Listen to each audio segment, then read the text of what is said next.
নমস্কার, সবাই কেমন আছেন? আশা করি সবাই খুব ভালো আছেন। আমরাও সবাই খুব ভালো আছি। আমার শিপুসোনাও খুব ভালো আছে। সন্ধ্যাবেলা সুন্দর স্ন্যাক্সের রেসিপি আপনাদের সাথে শেয়ার করব।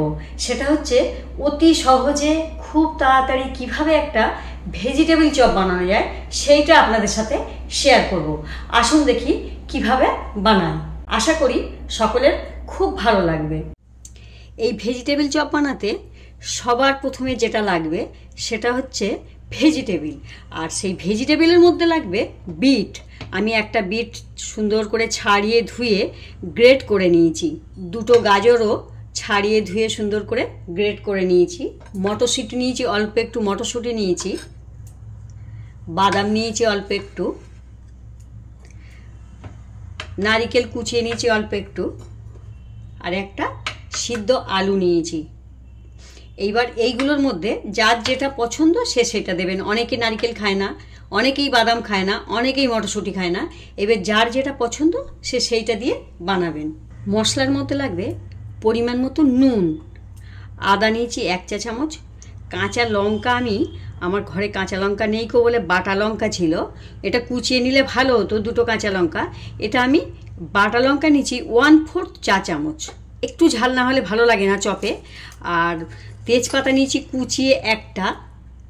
আর 5 ফোড়ন নিয়েছি 1/3 চা চামচ। 5 ফোড়নটা অবশ্যই লাগে। আর একটা ডিম লাগবে। আর লাগবে ব্রেড ক্রাম্বস পরিমাণ মতো, মানে চপটা বাঁধার জন্য। সবার প্রথমে কড়াই আমি 1 চামচ মতো তেল দেব।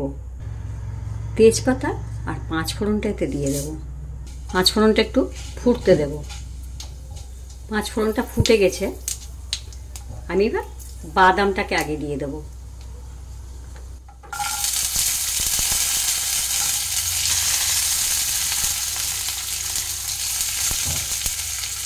নারিকেল কুচিটা দিয়ে দেব।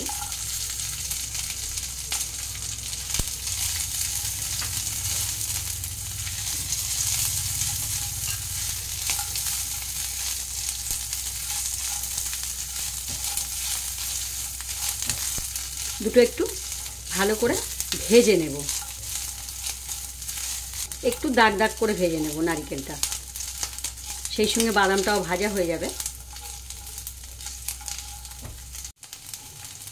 বাদাম আর নারকেলটা একটু ভাজা ভাজা হয়ে গেছে, আমি এবার মটরশুঁটিটা দিয়ে দেবো।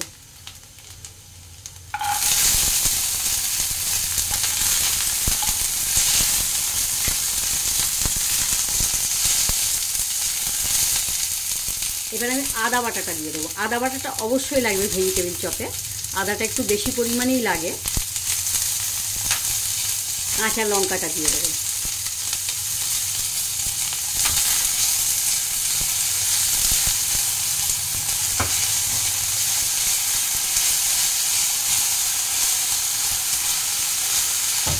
এবার বিটটাকে দিয়ে দেবো।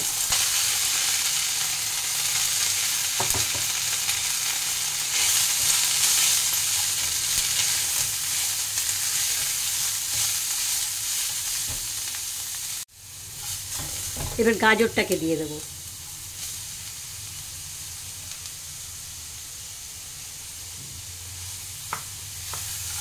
সবগুলো একসাথে একটু নাড়াচাড়া দিয়ে দেবো। এবার আমি আলুটাকে গ্রেট করে এতে দিয়ে দেবো।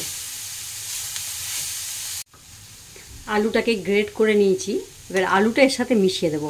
আলুটা দেওয়ার একটা হলো যে চপটাকে বাঁধার জন্য সুন্দরভাবে বাঁধা যাবে, কেন গাজর বিট এতে কোনো আঠা নেই কো, ওই জন্যই আলুটা দিতে হবে গ্রেট করে।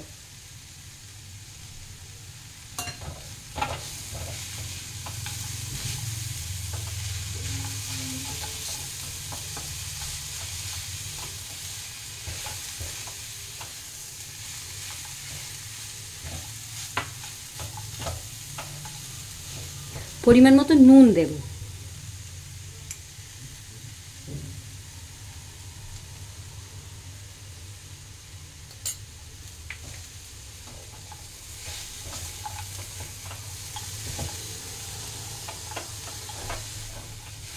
তা 1 মিনিট একটু নাড়াচাড়া দিয়ে নিয়ে গ্যাসটাকে অফ করে দিয়ে আমি ঠান্ডা হতে দেব। ভেজিটেবিল চপের উপকরণটা ঠান্ডা হয়ে গেছে, আমি এবার কড়াইটা নামিয়ে নেব। চপ বানানোর আগে ডিমটা আমি ভেঙে নেব। একটা ডিম নিয়েছিলাম,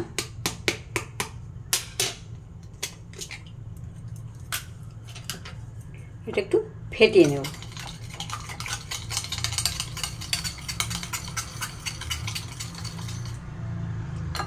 এটা একটু সরিয়ে রাখবো। এবার আমি চপগুলো গড়ে নেব।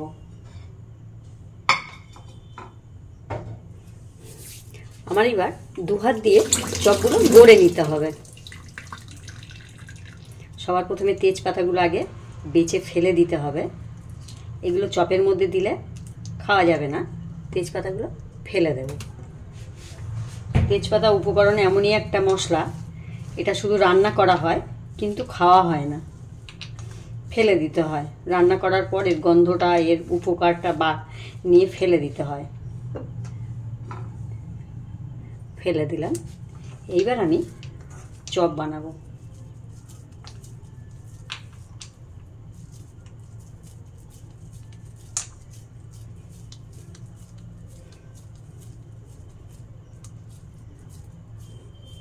দেখুন হয়ে গেছে একটা চপ। গোল গোল করে বানিয়ে নিতে হবে, যে যেমন শেপে বানাতে পারেন। যে একটা শেপেও ভেজিটেবিল চপ বানানো যায়।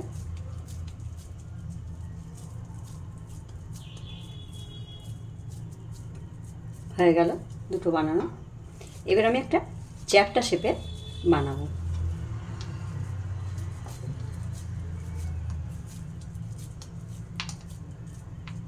বাদামগুলো একটু লাগিয়ে নিই।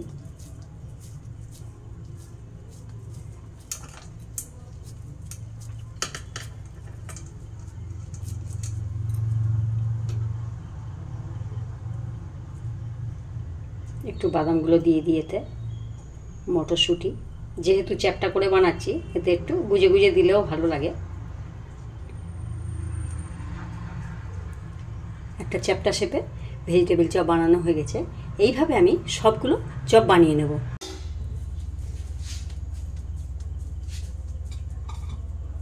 সব চপগুলো বানানো হয়ে গেছে আমার। এইবার আমি ডিমের মধ্যে চোবাবো, চুবিয়ে ব্রেড ক্রাম্বসে দেব। এটা আমি কড়াইটা সরিয়ে রাখলাম, ডিমটা নিলাম, আর এদিকে ব্রেড ক্রাম্বসটাও নিয়ে নিলাম।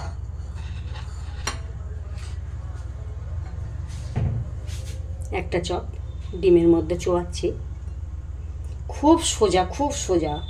ডিমে চোবালে আর ভাঙার ভয় নেই। দেখুন ডিমে চুবিয়ে নিয়েছি। এবার ব্রেড ক্রাম্বসে দিয়ে দেবো।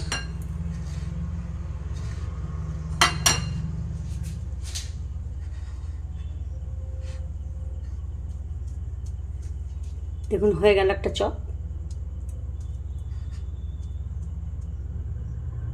এইভাবে আমি সব চপগুলো ডিমে চোবাবো আর ব্রেড ক্রাম্বসে গড়িয়ে নেব, নিয়ে এইভাবে চপগুলো বানিয়ে নেব।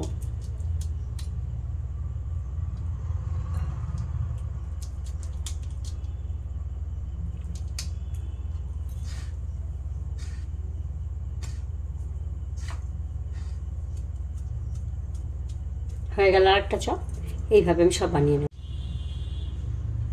আমি ডিমের গোলায় চুবিয়ে নিয়ে তারপর ব্রেড ক্রাম্বসে এক এক করে সব লাগিয়ে নিচ্ছি।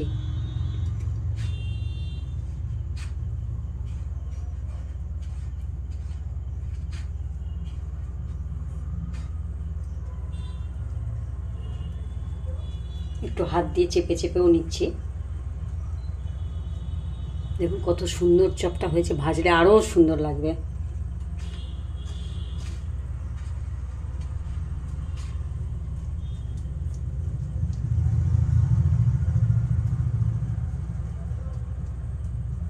হয়ে গেল। সমস্ত চপগুলো আমি বানিয়ে নিলাম। এইবার ভাজার পালা। দেখুন কত সুন্দর বানানো হয়ে গেছে। খুব সহজ আর খুব তাড়াতাড়ি হয়ে যায়, আর খুব মুখরোচক, খুব ভালো খেতে, আর ভেজিটেবিল সবার খাওয়ার খুব উপযুক্ত একটা চপ। তো এইবার ভাজতে যাব। তেলটা গরম হতে দেব।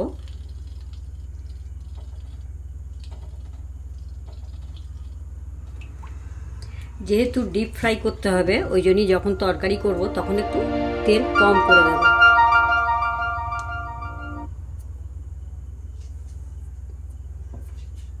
যেহেতু ডিপ ফ্রাই করব তার জন্য তখন তেলটা তরকারি করার সময় একটু তেল কম দিলেই হবে। 1 চা চামচ তেল দিয়ে তরকারিটা করলেই হয়ে যাবে। তেলটা গরম হয়ে গেছে। কড়া গরমে দিলে কিন্তু ভালো ভাজা হবে না, হালকা গরম হবে, তখন চপটা একটা একটা করে দিতে হবে।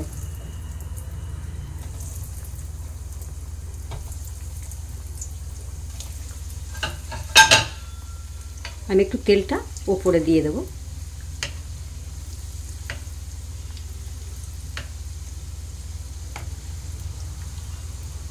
গরম তেল ওপরে দিলে চপের ওপরটাও সুন্দর ভাজা ভাজা হয় আর তাড়াতাড়িও হয়ে যায়, কেন ওপর দিকটা কিছুটা ভাজা হয়ে গেল। আমি একটু সরিয়ে দিয়ে সবগুলো চপ একসাথে ভেজে নেব।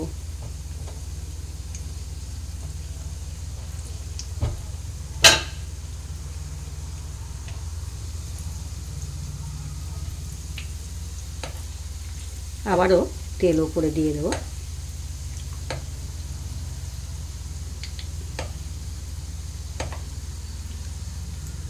এইভাবে মিডিয়াম লো ফ্লেম, বেশি জোরে চপ ভাজলে কিন্তু চপটা পুড়ে পুড়ে যাবে, কিন্তু ভেতরটা ভালো ভাজা হবে না, খেতে অত টেস্ট হবে না। ওই জন্যই মিডিয়াম লো ফ্লেমে ভাজতে হবে।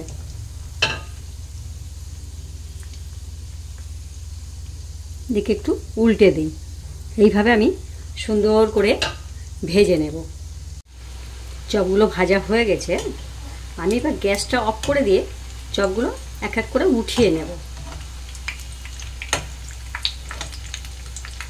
আমি প্লেটে একটা ন্যাপকিন বিছিয়ে নিয়েছি, এক্সট্রা তেলটা যাতে ওতে শুষে নেয়।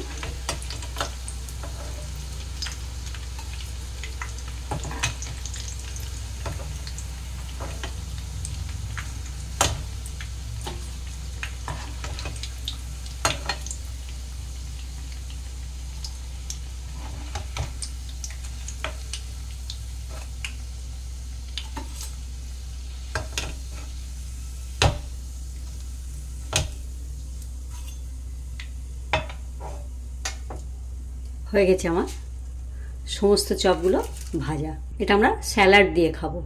হয়ে গেছে আমার সন্ধ্যেবেলার সুন্দর একটা স্ন্যাক্সের রেসিপি, সেটা হচ্ছে ভেজিটেবিল চপ। অতি সহজে কিভাবে বানানো যায়, সবাই যাতে বানাতে পারে সেইভাবেই আমি শেখানোর চেষ্টা করি। আমি যেভাবে বানিয়েছি আপনারা ঠিক সেইভাবে বানাবেন, বানিয়ে কেমন হয়েছে আমাকে জানাবেন। আর এই রেসিপিটা দেখে আপনার বন্ধুবান্ধব, আপনার রিলেটিভদের সাথে শেয়ার করবেন। রেসিপিটা দেখে আমাকে সাবস্ক্রাইব করবেন, প্লাস বেল আইকনে ক্লিক করবেন, তাহলে আমি আরও নিত্য নতুন রেসিপি আপনাদেরকে উপহার দেবো। এই ভিডিওটা দেখার জন্য আপনাদেরকে ধন্যবাদ।